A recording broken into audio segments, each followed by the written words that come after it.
Hola amigos, bienvenidos. Esto es JN Noticias. Es un gusto estar con todos ustedes. En la parte inferior de sus pantallas aparece nuestra página web www.jn19televisión.com para estar conectados desde el Perú y en el mundo entero a través de nuestra señal en streaming. Y nos vamos de inmediato con información. Hoy la Iglesia Católica, 30 de octubre, celebra la fiesta de San Alonso Rodríguez, un padre de familia que perdió a todos sus parientes, se hizo jesuita y se santificó siendo portero. Se trata de un santo español nacido en el año 1533 en el seno de una familia de comerciantes. La página web que está en sus pantallas trae amplia información sobre la vida y obras de San Alonso Rodríguez. Y el cardenal Juan Luis Cipriani hizo su reflexión sobre los actos de protesta que en las últimas semanas se han dado en América del Sur y hace una invocación a rechazar cualquier tipo de violencia. Una serie de hechos recientes de violencia en Ecuador, en Chile, ahora en Bolivia.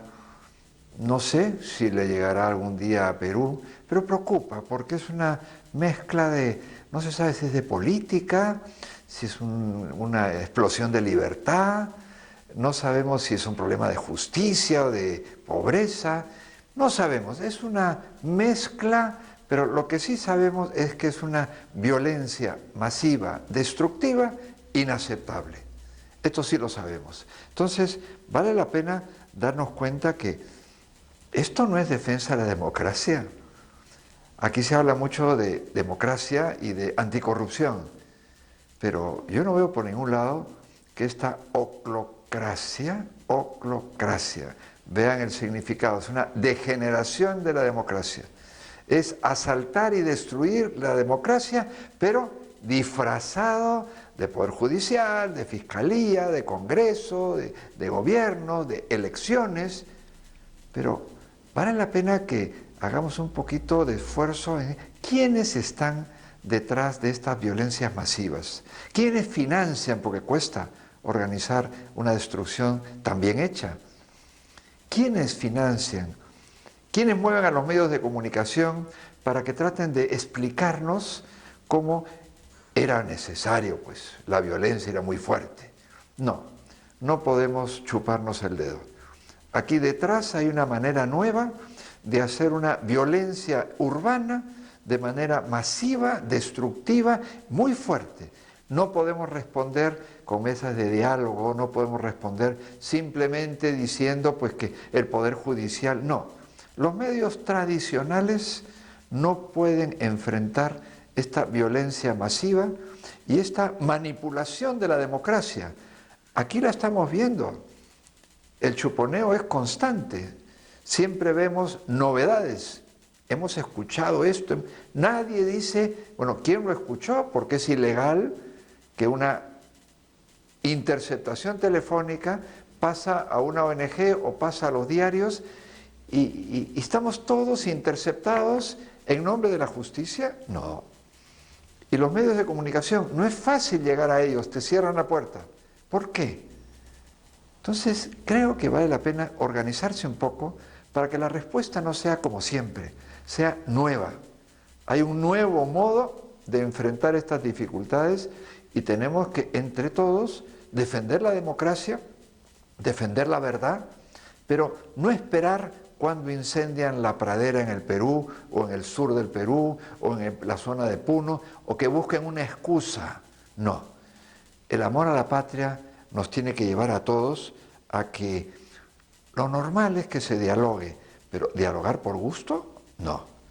Vamos a ver cómo enfrentar para que el Perú no se encuentre en esta turba, en esta destrucción e incendios, y que encima tenga que pedir perdón. No, señores. Y la agencia oficial andina ha presentado en su portal web el testimonio de 3 personas que han sufrido quemaduras. Además, ha dado cuenta sobre la marca que estos accidentes han dejado tanto en su cuerpo como en la vida.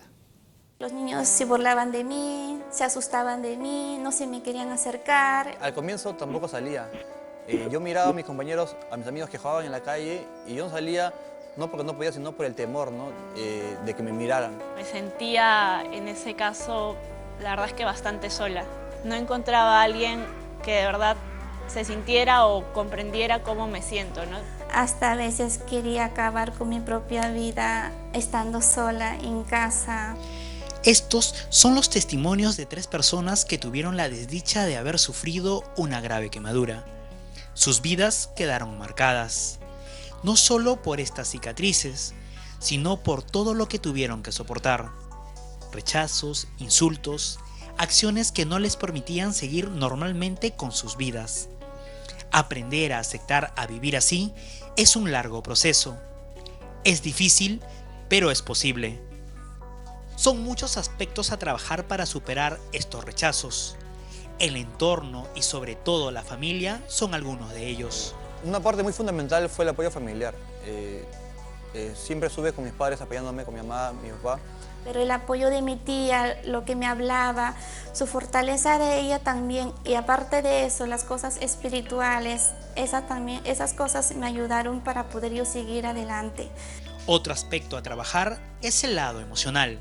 La quemadura afecta la piel, la cobertura, la parte externa, pero todo lo interno, sobre todo toda la parte emocional, está intacta, de que tiene sueños, que tiene capacidad de soñar, de esos sueños convertirlos en metas y luchar por ellos.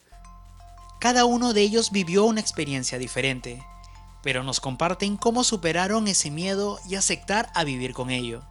Yo ya era adolescente y en ese tiempo pues yo ya apoyaba a menores aquí dentro de Aniquén y les inculcaba eso, les decía, no hay que sentirse mal por una cicatriz porque nosotros no somos anormales.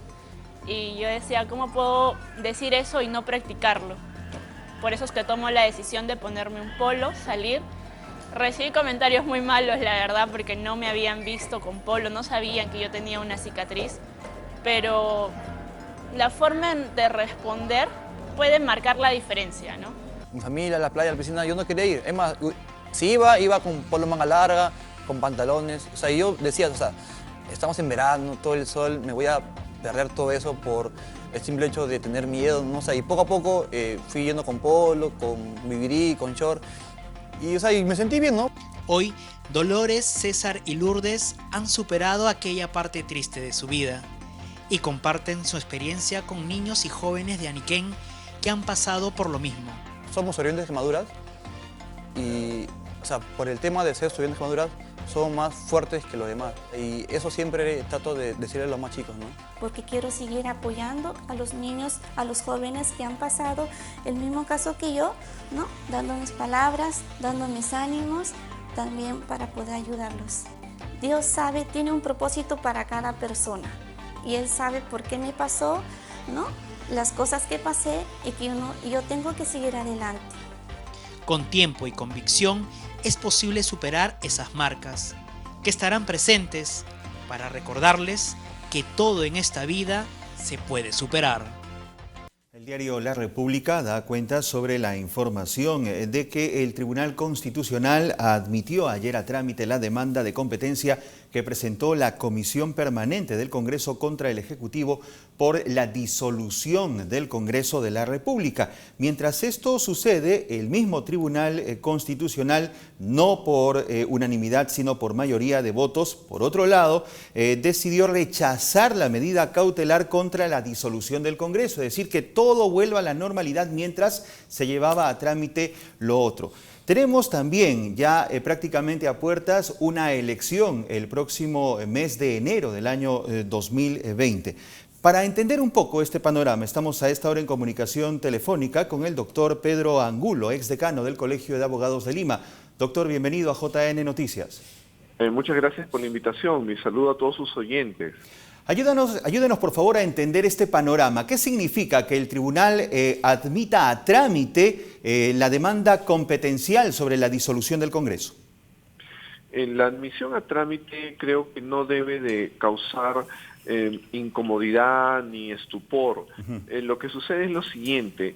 El Tribunal Constitucional tiene en sus manos un tema que es álgido, que es delicado, y respecto del cual, dada la majestad de los componentes de este alto tribunal, ellos no pueden soplar la pluma. Digamos, otra persona, a otro nivel, quizá lamentablemente tenemos funcionarios que tratan de eludir las responsabilidades, pero eso no se puede pensar del Tribunal Constitucional. En ese sentido, ellos han asumido, han aceptado, porque consideran que es valioso lo que ellos tendrían que decir para ilustrar a los futuros poderes ejecutivo y legislativo en relación a los conflictos que podrían suscitarse a partir del tema que significa el pedir confianza y también una posibilidad en un segundo caso de que se niegue la confianza, la disolución del Congreso. Yo estoy absolutamente seguro que eso es lo fundamental que ellos tienen y precisamente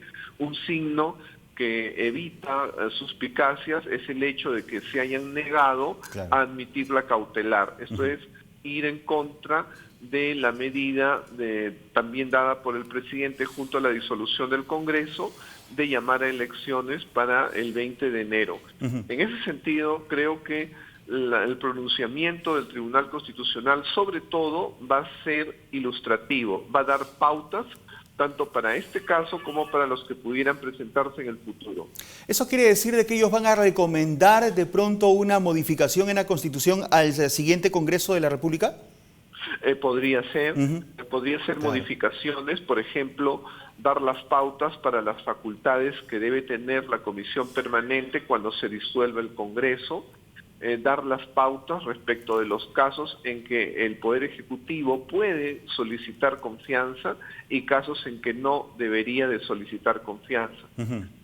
Distintas normas que en estos momentos no se han dado, que aparecen como vacíos, ¿no? Por ejemplo, se habla ahora de la señora Luciana León, que de pronto podría ser objeto de un proceso penal, pero para intervenirla ya en su libertad no hay facultades porque tendría que levantársele la inmunidad. La pregunta es quién se la levanta. En estos momentos ya no está el Congreso, podría ser la Comisión Permanente, dado que el Ejecutivo no podría poner las manos sobre un integrante de otro poder, y en este caso de la Comisión Permanente. Y tampoco el Poder Judicial no se bastaría, él podría requerir, pero no levantar la inmunidad. En ese sentido, se requieren facultades de repente pues para la Comisión Permanente, ¿no? Cosa que no se había considerado.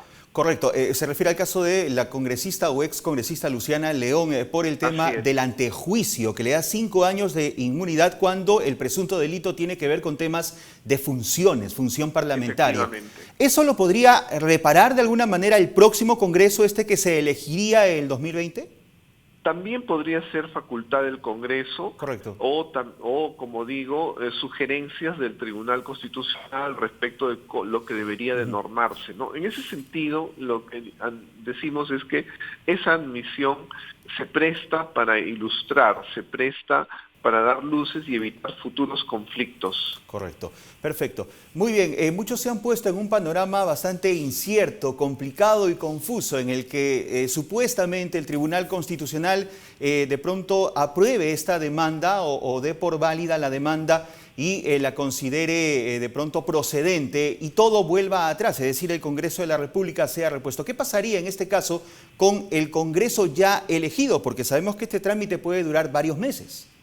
Yo lo veo muy difícil, casi imposible. ¿Por qué? Porque en estos momentos en el país hay paz social, se está ingresando dentro de la regularidad posible, digamos, porque claro, en estos momentos no existe el Consejo Nacional de la Magistratura y todavía está por darse el concurso para la Junta Nacional de Justicia que lo sustituye.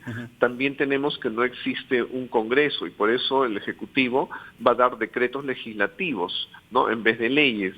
Entonces, no hay una normalidad, pero dentro de la relación de esta normalidad, de esta no normalidad, por lo menos hay paz social, ya no se discute la capacidad del presidente, entonces eso no podría revertir hacia atrás. Definitivamente el Tribunal Constitucional también es una entidad que le corresponde generar gobernabilidad, paz social, fortalecer a las instituciones y al Estado de Derecho. En esa medida, ellos no podrían revertir la situación porque eso crearía un malestar, una incertidumbre y nuevas tensiones y un conflicto. Entonces es imposible pensar que ellos pueden retroceder a la situación anterior. Muy bien, doctor Pedro Angulo, muchísimas gracias. Muy valioso su aporte en esta oportunidad para los televidentes de JN Noticias. Hasta otro momento. Muchas gracias. Ha sido un gusto. El doctor Pedro Angulo, exdecano del Colegio de Abogados de Lima. Y el presidente de la República, Martín Vizcarra, ha presentado hoy las medidas que llevará adelante su gobierno. El jefe de Estado ha manifestado que la corrupción es un gran obstáculo para el desarrollo. El encargo que recibimos el 23 de marzo del 2018 no solo fue conducir una transición y completar un periodo de gobierno, sino afrontar una de las peores crisis políticas de los últimos tiempos y abrir una nueva etapa de progreso, fortalecimiento democrático e institucional y bienestar para todos. Para hacer frente a este reto y para reencauzar al país, desde el primer día establecimos 5 ejes de gobierno que fueron plasmados en un decreto supremo y que son la hoja de ruta que hemos seguido desde el primer día y sobre la cual hoy el Premier anunciará las nuevas medidas y acciones que se están emprendiendo. Lucha anticorrupción.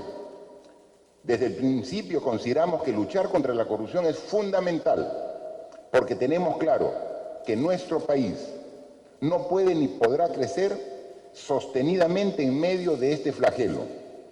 Así como el terrorismo en el pasado, hoy la corrupción es uno de los peores lastres de la sociedad y principal obstáculo para el desarrollo, bienestar. Por eso saludamos la decisión del Tribunal Constitucional de pronunciarse sobre la disolución del Congreso, con la firme convicción de haber actuado dentro del marco constitucional.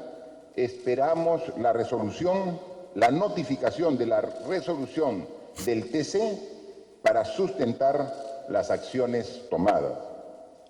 Y el presidente del Consejo de Ministros, Vicente Ceballos, presentó hoy el plan de trabajo y medidas que su gabinete llevará adelante en los próximos meses. Entre otros puntos, anunció un incremento en el sueldo mínimo vital. Trabajaremos incansablemente para garantizar el pleno ejercicio de los derechos, plena participación ciudadana bajo cauces democráticos, pero también de los derechos de cada día de las personas que le garanticen salud, educación, seguridad y las mejores condiciones para su desarrollo personal, familiar y como sociedad. Buscamos hoy transmitirles el norte que hemos definido para el país y en el que estamos trabajando. En los últimos meses, en el marco del Acuerdo Nacional, se ha aprobado la visión del Perú al 2050 como un plan estratégico de desarrollo nacional que alinea todas las políticas y planes con el objetivo grande de consolidar nuestro carácter democrático con igualdad de oportunidades y sin discriminación, con promoción del empleo digno, con una gestión de recursos que adopte medidas frente al cambio climático en una sociedad pacífica y libre de violencia, respetuosa de los derechos humanos, con un Estado moderno, eficiente, transparente y descentralizado.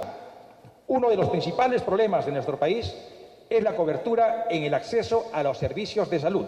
Por ello, nos hemos propuesto trabajar por el acceso universal a los servicios de salud. Todos los ciudadanos deben poder acceder a una atención oportuna y adecuada. En los próximos días, el Ministerio de Salud presentará un modelo de cuidado integral de la salud para las personas, familias y comunidad a nivel nacional. Este modelo debe aprobarse antes de fin de este año e implementarse durante todo el 2020, debiendo funcionar en su totalidad el año 2021.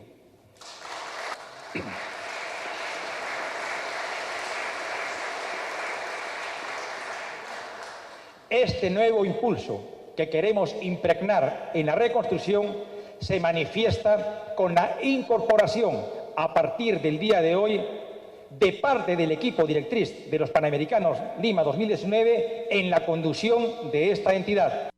Hacemos una pausa, quédense con nosotros. Al retornar tendremos más información en JN Noticias.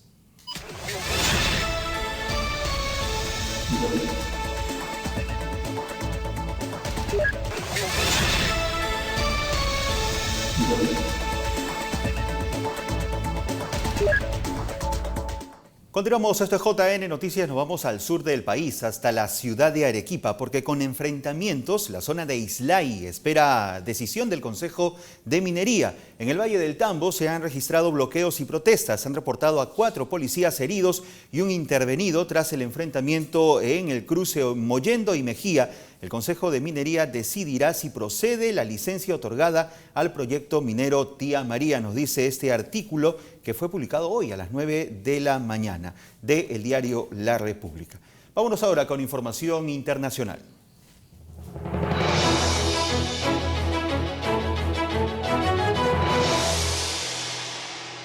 Bien, situación complicada la que se vive en estos momentos en Chile. Este país, el gobierno de este país ha decidido cancelar la cumbre del APEC y la COP25 por la crisis política que enfrenta actualmente el gobierno. El anuncio lo ha hecho el propio presidente de la República de Chile, Sebastián Piñera, que ha decidido cancelar estos 2 encuentros que estaban previstos para noviembre y diciembre debido al estallido social que ha desembocado en numerosas jornadas que han tenido violencia con represión en las calles.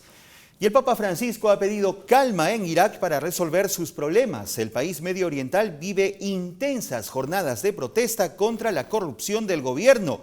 En las movilizaciones han perdido la vida al menos 250 personas. Y ojo, el Papa ha pedido también a los gobiernos que escuchen las protestas.